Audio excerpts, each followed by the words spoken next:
Hey, it's Marilyn. Today I'm going to talk to you about how I did this beanie like this. So it has a knockdown stitched area, so it knocks down the fabric where you're going to stitch.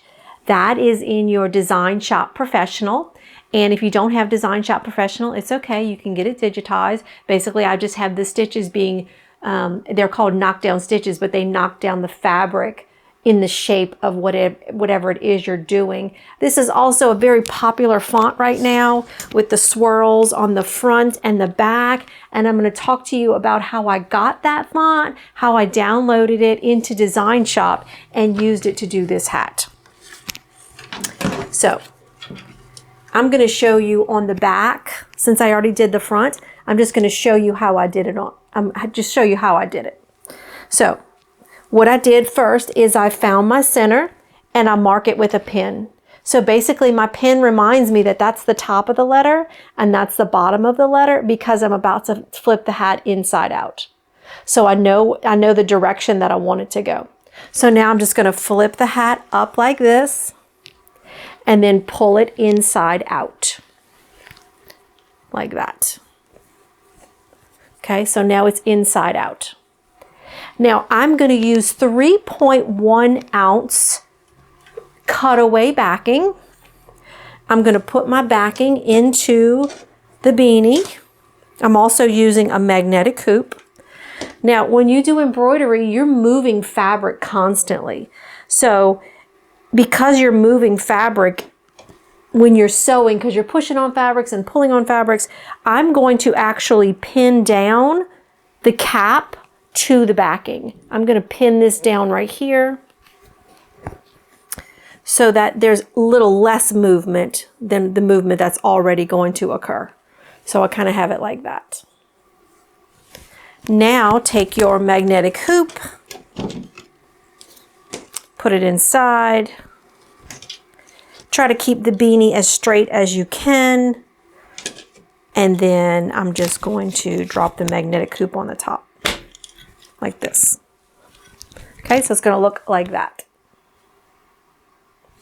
All right, and then at this point what I would do is I would slip it onto the machine.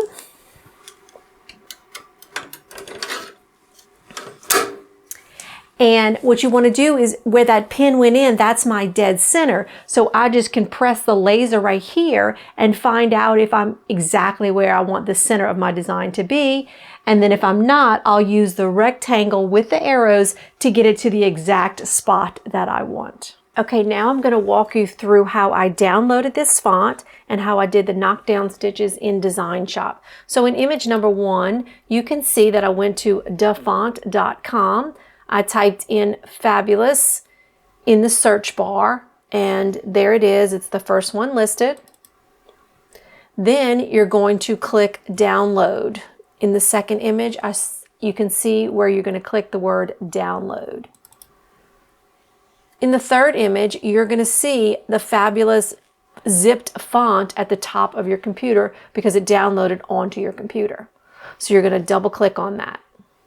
On image number 4, you're going to select the fabulous.ttf. That stands for True Type Font. And when you double click on that, you're going to get this photo number 5, which you're going to see where it says install. And you're going to click install, and it's going to install this font on this computer. So after it installs, you're going to shut down Design Shop, and then you're going to reopen Design Shop. Now, in photo number 6, I want you to click on that A, and that's going to be your lettering tab. In photo number 7, you're going to click on the screen. You're going to type in ANC, and then you're going to hit enter. In photo 8, I want you to double click on ANC, and that's going to bring up your object properties window, and I want you to click on character list.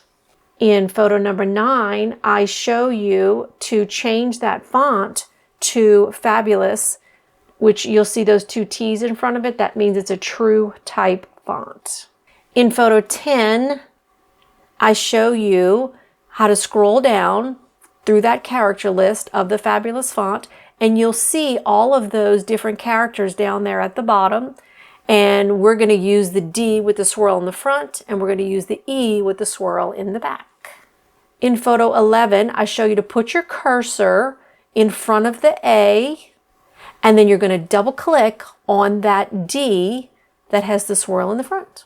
In image number 12, you're going to put your cursor behind the C, and you're going to double click on that E.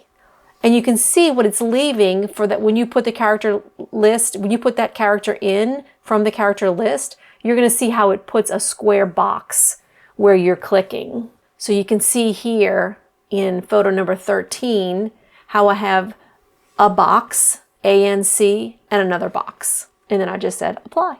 And then there you go. You got your swirl in the front of the D and the swirl in the back of the E.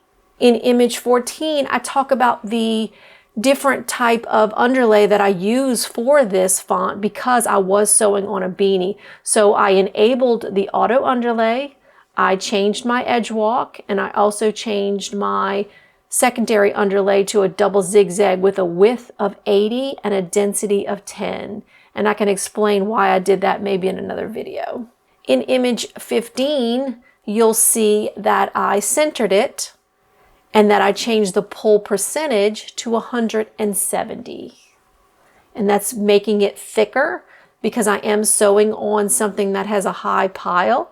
So I did change my pull percentage pretty extreme. I went to 170. In photo 16, what I'm doing now is I'm doing the knockdown stitch.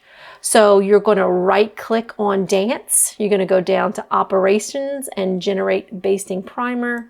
In image 17, you're going to click OK. And here we go. In image 18, you'll see that it put the knockdown stitch for you and it actually pops it up to the top of the design. So now when that's highlighted, go over to the left side and pick a color. It doesn't have to be in anything particular, but you are when you get to the machine, you are going to use the color of the item. So I did click pink because my hat is pink. In image 19, I put the magnetic hoop on the screen because I really wanted to fit in the magnetic hoop. It just makes it easy so I don't have to stretch the beanie out. And then in image 20, you can also see that I had to scale it down a little bit to 4.299 so that it would fit into the magnetic hoop. And that's how I downloaded the font, and that's how I knocked down the stitches.